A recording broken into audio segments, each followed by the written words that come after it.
Hello everybody, welcome to ITLS Academy. Today we will discuss about the lecture Introduction of Downstream Process. So let's start with an overview.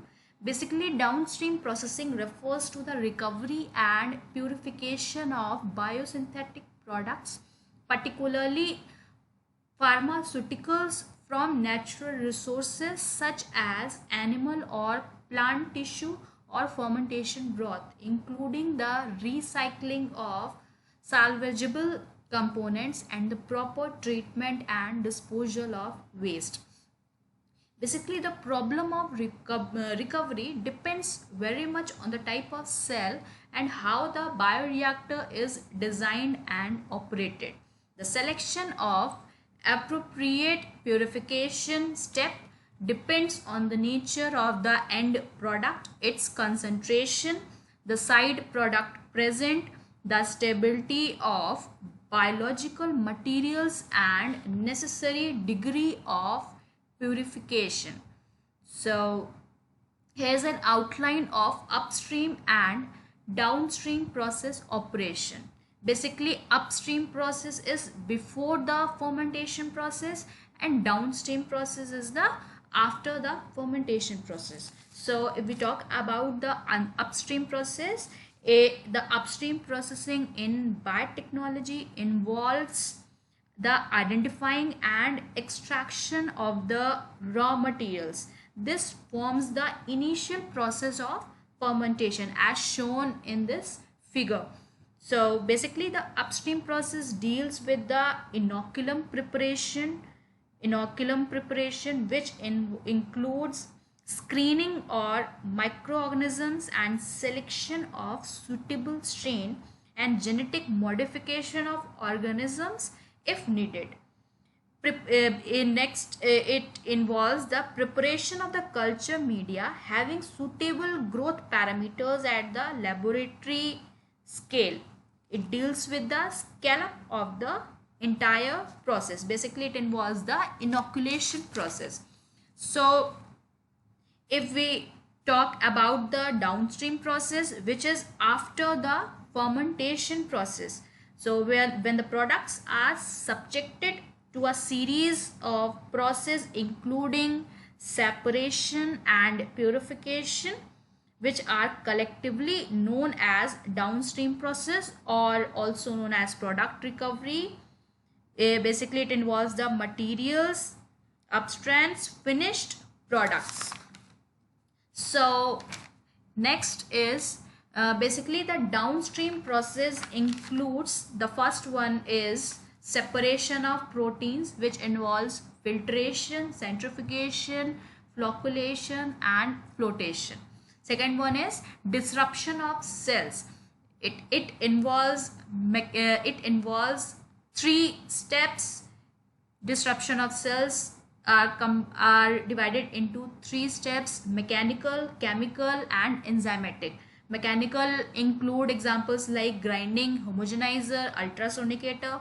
Chemical includes acids, bases, salts, and enzymatic includes pectinase, chitinase, lysozyme.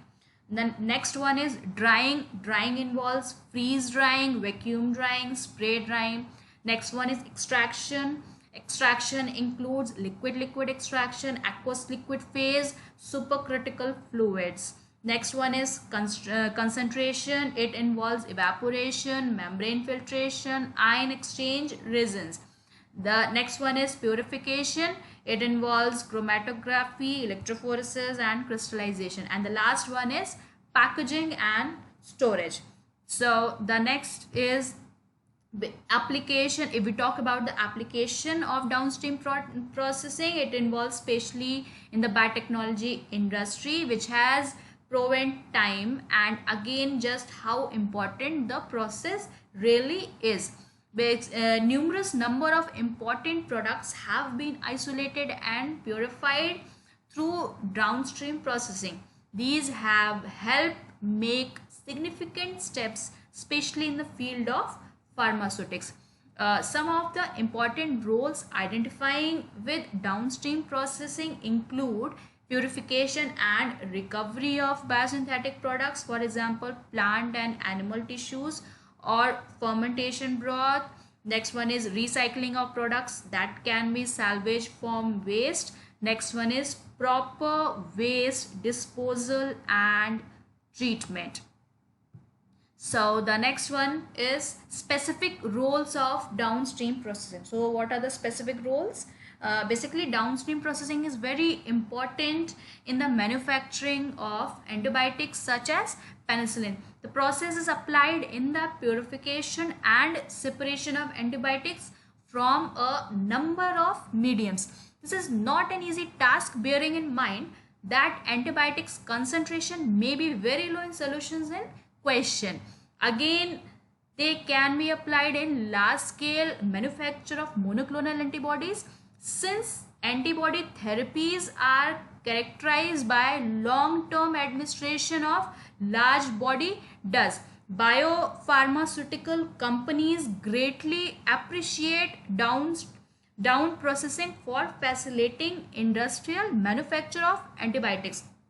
Next one is a number of hormones are also resultant products of downstream processing. Some of the most commonly produced hormones include growth hormone and insulin. Basically follicle stimulating hormone is also another example. Various research products have also seen to the application of downstream processing in the manufacture of important vaccines. Common examples include vaccines for influenza and smallpox. Next one is, moreover, downstream processes also applied in industrial manufacture enzymes. Enzymes are normally synthesized by living cells and are responsible for triggering chemical reactions. Industrial production of enzyme is therefore very important since they are applied in process such as food preservation and processing, manufacture of textiles, paper industry, scientific research, etc. A good example is a fungal amylase enzyme known as takadiacetate. This was the first enzyme to be produced in industry and was used pharmaceutically as an agent for treating digestive disorders.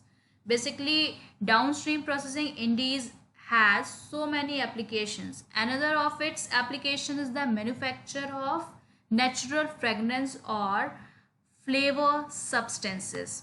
So this was all about the introduction of downstream processes. In the next lecture we will discuss about the stages of downstream process.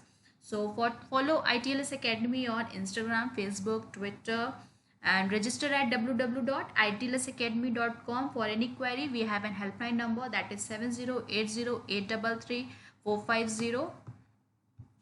Thank you for being with us.